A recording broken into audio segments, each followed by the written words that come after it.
In this program, in addition to the knowledge and skills you'll gain, you're also going to practice thinking like a programmer. And we're going to focus on 5 ways of thinking that all programmers must do, and you already have experience in all of them.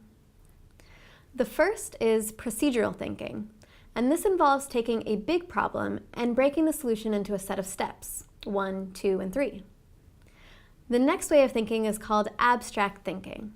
If you couldn't do abstract thinking, you may know that if someone gave you 1 apple and another, you'd have 2. But if someone asked what happened when they gave you 1 orange and then another orange, you might have no idea.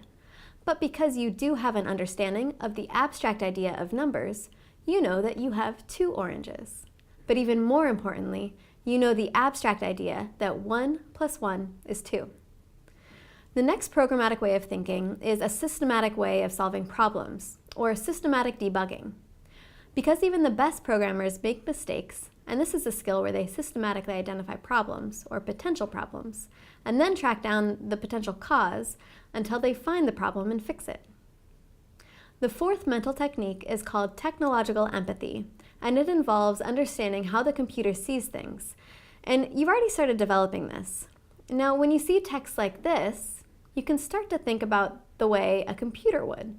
You may even already be thinking that the is should be bold. The fifth technique that we're going to keep coming back to is called systems thinking.